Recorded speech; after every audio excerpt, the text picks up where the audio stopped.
Hello students, victory zone शिक्षा मंत्र में आप सबका स्वागत है। आज हम शुरू करते हैं टेंस से।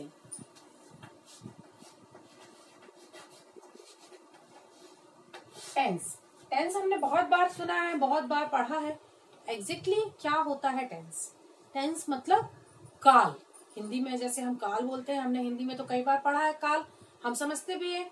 तो काल क्या होते हैं? जो तीन तरह से समय को रिप्रेजेंट करे।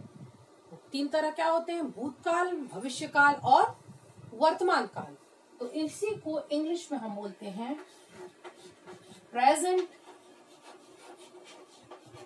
प्रेजेंट यानी वर्तमान काल। दूसरा हमारे पास होता है पास्ट। पास्ट यानी भूतकाल जो बीत चुका है। और तीसरा हमारे पास होता है फ्यूचर। ये हमारे तीन बेसिक टाइप्स हैं टेंस के। कौन कौन से हैं? प्रेजेंट टेंस, पास्ट टेंस और फ्यूचर टेंस।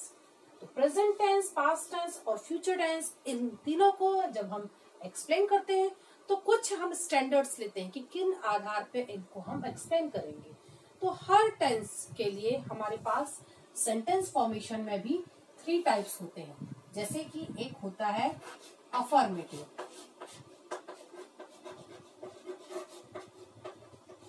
दूसरा टाइप होता है नेगेटिव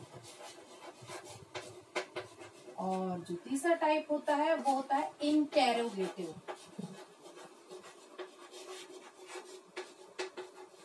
ये क्या है? कुछ नहीं स्टूडेंट्स, ये सिर्फ सेंटेंस का फॉर्मेशन जो है उसका तरीका है। ये आप समझ सकते हैं वाक्य का तरीका।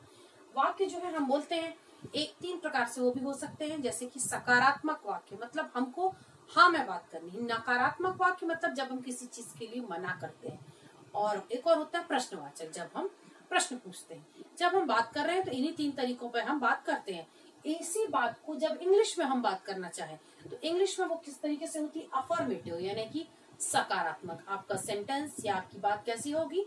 सकारात्मक। तो आप नोट डाउन कर सकते हैं इसके साथ में सकारात्मक। दूसरा होता है नेगेटिव, मतलब जब आप नकारात्मक जवाब दे रहे हैं या नकारात्मक बात कर रहे हैं। तीसरा होता है इंटेरोगेटिव, मतलब आप जब कुछ इंटेरोगेशन यानी प्रश्न उत्तर कुछ पूछताछ कर रहे हैं तो वो कहलाता है आपका इंटेरोगेटिव। ये तो on the basis of sentence या वाक्य के फॉर्मेशन के आधार पर। अब हम जब पढ़ते हैं टेंस तो हर एक टेंस को भी हमको पढ़ने के कुछ तरीके हैं। जैसे हम स्टार्ट करते हैं प्रेजेंट टेंस से। सबसे पहले हमको पढ़ना है present simple. Present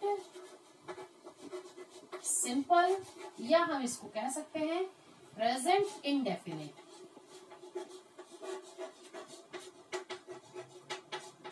tense clear?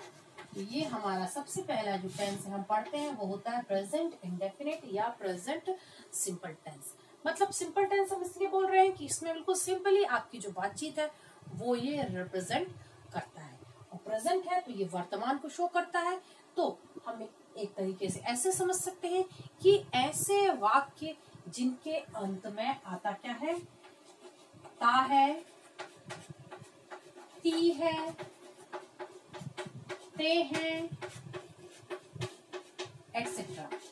ऐसे वाक्य जिनके अंत में ता है, ती है, ते है आते हैं वो क्या कहलाते हैं? प्रेजेंट सिंपल या प्रेजेंट इंडेफिनिट।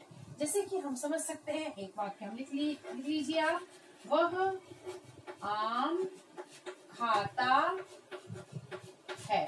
अंत में देखिए आप खाता है, ता है, ती है आया ना। तो इस तरीके के वाक्य को बनाने के लिए या सेंटेंस फॉर्मेशन करने के लिए हमारे पास फॉर्मूला क्या है? Subject plus